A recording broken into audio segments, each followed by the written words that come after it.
চলতি মাসেই ২০০ আসনে বিএনপির একক প্রার্থী চূড়ান্ত হচ্ছে বলে জানিয়েছেন দলটির স্থায়ী কমিটির সদস্য সালাউদ্দিন আহমেদ। রাজধানীর গুলশানে নিজ বাসায় সাংবাদিকদের এসব তথ্য জানান তিনি। সালাউদ্দিন জানান, আগামী নভেম্বরেই বিএনপির ভারপ্রাপ্ত চেয়ারম্যান তারেক রহমান দেশে ফিরবেন। বৃহত্তর জোটে থাকতে পারে এনসিপি সহ অনেকগুলো রাজনৈতিক দল। নিয়ামুল আজিজ সাদিকের রিপোর্ট।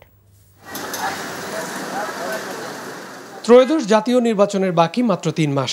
নির্বাচনের জন্য দলের সিগন্যাল পাওয়ার অপেক্ষায় বাংলাদেশ জাতীয়তাবাদী দল বিএনপির নেতারা। ২০০ আসনে দলের একক প্রার্থীদের চূড়ান্তকরণে এরই মধ্যে সাক্ষাৎকার চলছে বিভাগ অনুসারে।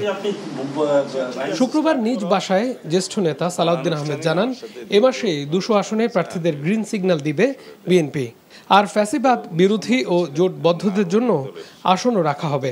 গ্রিন সিগন্যাল এখনো সেভাবে ফরমালি দেওয়া হয়নি, সেটা কয়েকদিন পরে দেওয়া। আমরা সাক্ষাৎকার নিচ্ছি কারণ আসন ভিত্তিক আমাদের একাধিক যোগ্য প্রার্থী আছে, তাদের সাথে কথাবার্তা বলেই একটা আলাপ আলোচনার মধ্য দিয়ে, বোঝাপড়ার মধ্য দিয়েই যাতে একক প্রার্থীর পক্ষে সবাই কাজ করে। আমরা একটা বৃহৎ জোট গঠনের প্রক্রিয়ায় আছি নির্বাচনকে কেন্দ্র করে। যুগপথের সঙ্গী, তার বাইরে অন্যান্য রাজনৈতিক শক্তি, ফ্যাসিবাদ বিরোধী গণতান্ত্রিক আন্দোলনে যারা অবদান রেখেছেন।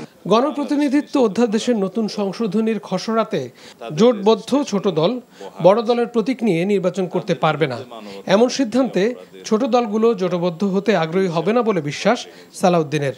আগামী মাসেই দলের ভারপ্রাপ্ত চেয়ারম্যান আসবেন দেশে, তবে তারিখ চূড়ান্ত হয়নি।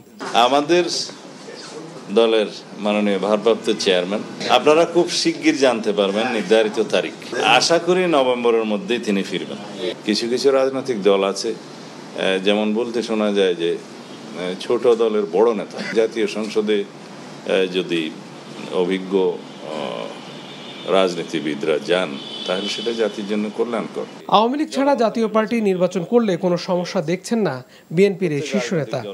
এনসিপি সহ আন্দোলনের সঙ্গী দলগুলোকে মূল্যায়ন করবে বিএনপি বলেও জানান সালাউদ্দিন আহমেদ। নিয়ামুল আজিজ সাদিক, এনটিভি নিউজ, ঢাকা। বান্ডেল থাকলে প্রতি সেনমানিতে টাকা বাঁচবে। বিকাশ সেনমানি বান্ডেল কিনে জিতুন প্রতি লেনদেনে।